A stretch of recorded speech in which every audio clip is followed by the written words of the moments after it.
Frame મૂકેલા હતા બંને ફ્રેમ મૂકેલા હતા બંને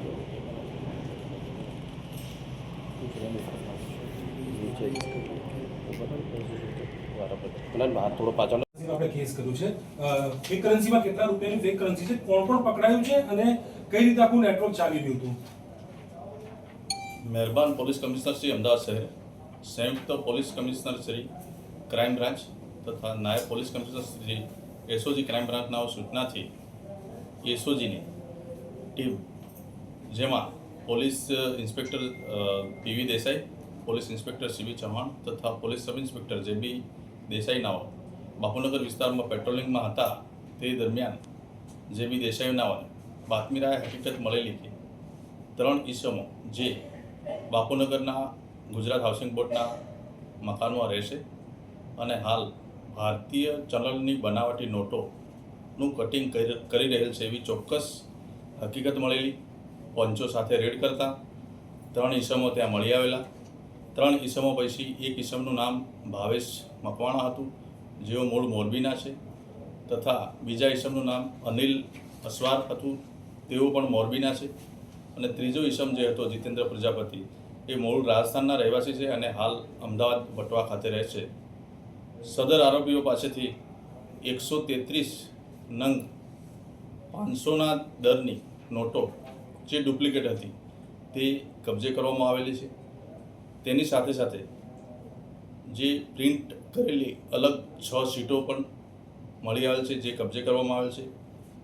આ પ્રિન્ટ થયેલી પેપર્સમાંથી કટિંગ કરવા માટેના સાધનો કબજે કરવામાં આવેલ છે. તમામ મુદ્દામાલ મળી મોબાઈલ સહિતનો કુલ 50,000નો મુદ્દામાલ કબજે કરવામાં આવેલ છે.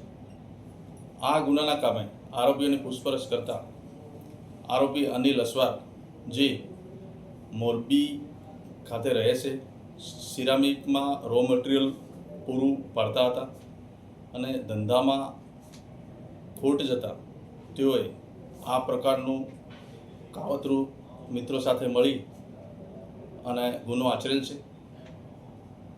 આ ગુનામાં અનિલ અસવારે અગાઉ જે સુરેન્દ્રનગર લીંબડીનો જે આરોપી છે એની સાથે સેટઅપ કરેલું અને તેને પ્રિન્ટર પણ લઈ આપેલું, અને અનિલે 1 લાખ અસલ ભારતીય ચલણની નોટોની સામે 3 લાખની બનાવટી ભારતીય ચલણની નોટો આપવાનું નક્કી કરેલું હતું. આ કામે આરોપીઓ વિરુદ્ધ ડીસીબી પોલીસ સ્ટેશનમાં ગુનો રજીસ્ટર કરેલ છે. ગુનાની તપાસ પીઆઈ સીબી ચૌહાણના ચલાવી રહેલ છે.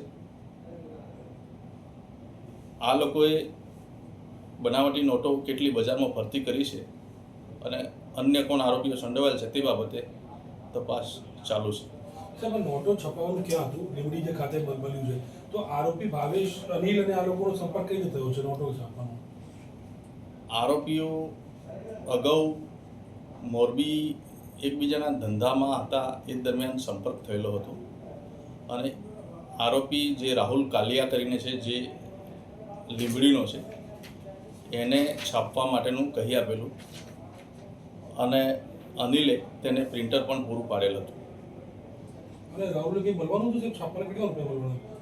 કોઈ અમાઉન્ટ નક્કી કરી હતી? હાલ એ બાબતે કોઈ ચોક્કસ માહિતી પ્રાપ્ત થયેલી નથી, પરંતુ એ બાબતે તપાસ ચાલુ છે. ઓકે.